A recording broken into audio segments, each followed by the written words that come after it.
What is going on, guys? Lux here from the MD Journey, helping you succeed on your medical journey with less stress. Today's video is going to be a question I get pretty commonly around this time of the year, which is, I need help in anatomy. And so luckily for you guys, I am an anatomy TA as a fourth year, and so I'm going to give you my top tips on doing well in the class.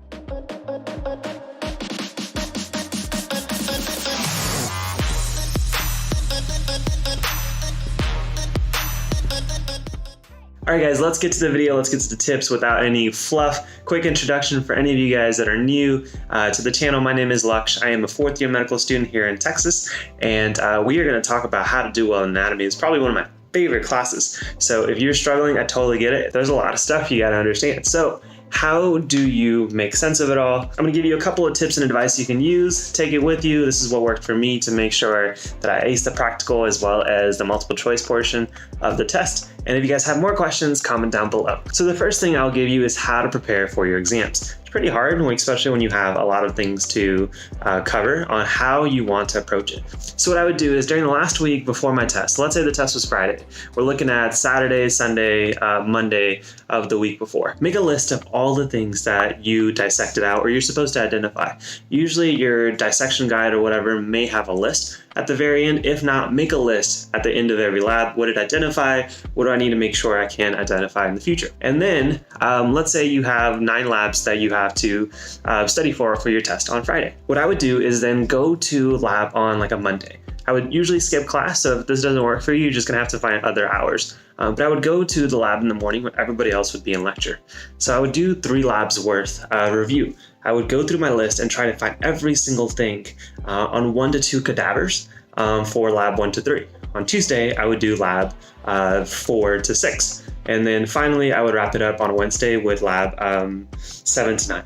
And then on Thursday, I would just go back and focus on the things that I struggle with. So if I really wasn't able to find an artery really well, or I would be nervous if that was ever on the test, then I would try to find it on a different cadaver. That way on Thursday, where everybody else is stressing about the test, I am more focused on my weaknesses. And this is for the practical portion of the test. You can make it even more effective. If let's say your test is still on Friday, start studying like the Wednesday before the exam and do this technique, but do it twice. So go through 3 labs on Wednesday, then another 3 labs on Thursday, and final 3 labs on Friday when no one else is in the lab. And then Saturday, Sunday, and Monday, try to review those labs again. You'll be quicker and try to do it on a different body if you can. That way you can see the little variations in anatomy. And then for the last part of the week, just focus on your weaknesses, because then you've had much more repetitions than your classmates have. They've probably only looked at the dissections when they were dissecting, and then probably one before the test. And they're freaking out because there's a lot of stuff to do. But you're probably seeing them now 3 to 4 times if you make a list of things you have to go through and make sure you're able to identify it on a few bodies. So I love that structure. It really helped me. Whenever I had to do the identification portion of the test, I always did well. I wasn't really stressed. So now getting to how can you identify your structures better. I would recommend a flashcard system because anatomy is very visual, like Anki. So if you use Anki, great. If you don't, I have plenty of videos on my channel. You can check out how I use Anki. I'll link one down below. But try to find an Anki deck or create one where you have the images from your dissection. So use your dissection guide and take screenshots of the images, or use netters, or use some online thing that you may have. And then use the occlusion tool from Anki. So I'll give a little screenshot how that works up here. And basically the way the occlusion tool works is if I have 7 different labels on one picture, then I can make a rectangle around every 7 items. So then Anki is going to make 1 flashcard per item. So that way, if I have 7 labels, it's going to give me a flashcard where it only asks about one of them, and I have to label it, which is perfect for anatomy, especially when you have to deal with things that are really small and close together. So for example, if you're doing some of the nerves or arteries in the neck, things are small, things are close by to each other. So if you can do a better job of identifying them on a flashcard, it's going to be a little bit easier in lab. So use a tool like Anki.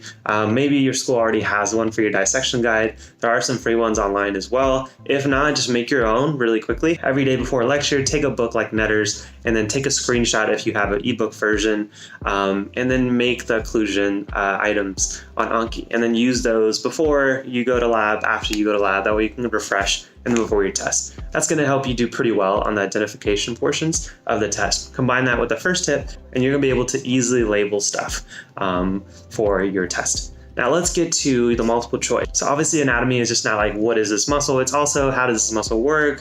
What would happen if things went wrong? So you have to start thinking in that type of aspect. You know, what nerve innervates a specific muscle? What would happen if this nerve wasn't working? You know, what functions would be messed up in somebody that had some kind of injury. So there's a method that I love using that I like to call the Excel method, but there are other YouTubers that teach something pretty similar. Ali, which is a pretty awesome med school YouTuber, I'll link his channel down below. You can check out his Excel method too. But basically the whole idea is use something like Google Sheets or Microsoft Excel and have a question and answer section. So have your questions for anatomy. What nerve innervates this muscle? What 4 muscles are in this group? Like what 4 muscles are considered infrahyoid? What are the branches of their external carotid? And then have the answers on the right side or the next column. Then when you're studying, just white out your answer column and go through the questions one by one.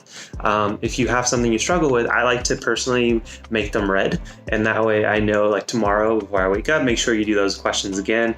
But it's a great way of keeping track of all the things you need to know and still not being overwhelmed by having too many questions.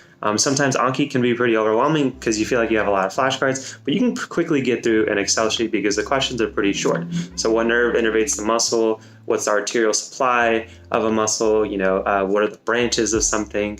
Where does a nerve leave your brain in the skull? Those are all questions you can ask. There'll be questions that you have to answer on your anatomy test. So start thinking in that type of context. You know, what would go wrong if something screwed up? And put those in your form of a question. I think you guys will do great. If you guys have more questions about anatomy and how to study, as I mentioned, I'm a TA, so be happy to help you. Comment down below, I can make another video. But hopefully this video was helpful. If you guys enjoyed it, give it a like, subscribe to the channel. Again, comment down below with any questions, other classes you guys are having issues with. I'll be more than happy to help. But that's it for this video. Thank you guys so much for watching. I will see you guys in the next one. Take care, my friends.